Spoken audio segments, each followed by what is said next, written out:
Pokemon. It's a relatively easy kids game, but I made this one impossibly hard. Normally, you would catch a team of 6, level up your Pokemon to the point that even bad matchups are a walk in the park until you become the champion of all. Many have tried to make these games harder by introducing self-imposed rules.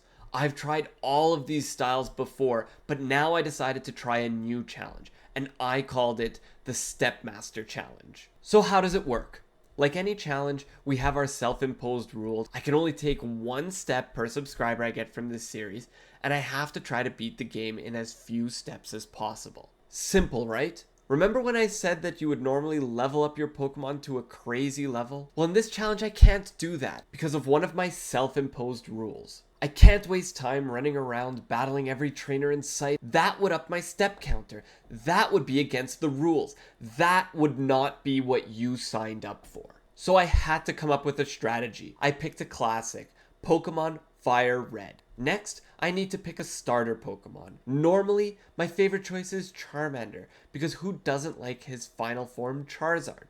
The problem is, he struggles in the early game. I needed a starter that could get me off to a strong start. A mon that could stick with me until the end of the game without needing too many trips to the Pokemon Center. I needed Bulbasaur. This guy can easily solo the first 2 gyms, and on top of that, he can resist the third. An easy choice. The cherry on top is his ability to heal himself and my team early game. See, Bulbasaur learns a move called Leech Seed at level 7. Basically, this will allow me to squeeze a few more early game encounters between Pokemon Center visits. It also lets me switch my Bulbasaur out to heal others in desperate need of healing. There are more reasons why I picked this trusty sidekick, but you'll have to stick around to learn more about that. Before I knew it, I had myself an Ivysaur. But it was time to add to my team. I decided to go with Nidoran.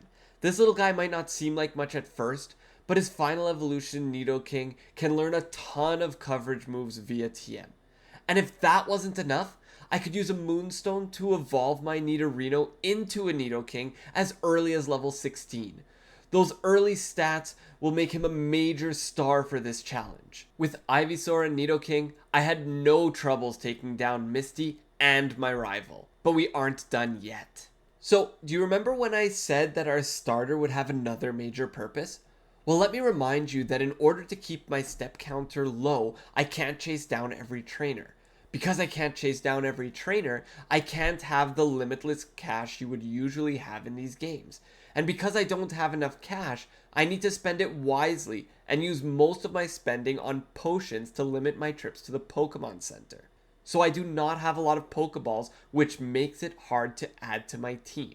This brings me to my next all-star, Abra. For those of you that have tried to catch this frustrating mon in the past, you would know that it's not easy. You only get 1 shot at it before he teleports away from you.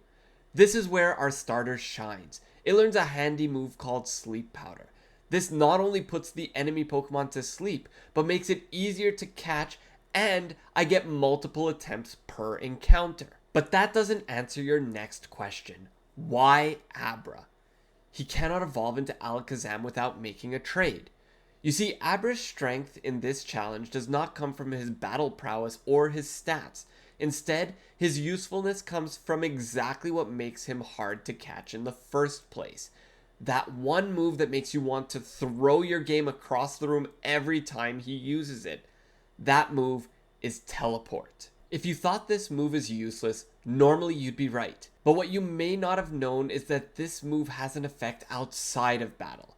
It lets you teleport to the last Pokemon Center you used. Are you seeing how this can be useful yet? If executed correctly, this can save me hundreds of steps for this challenge. In other words, I can completely bypass the walk back when I go to Bill's house, for instance, or even more impressive, getting back to Cerulean City after beating Lieutenant Surgeon Vermilion City. Now do you see the power of this little fella? So who will I add to my team next? What strategies can I use to save us all a bunch of steps?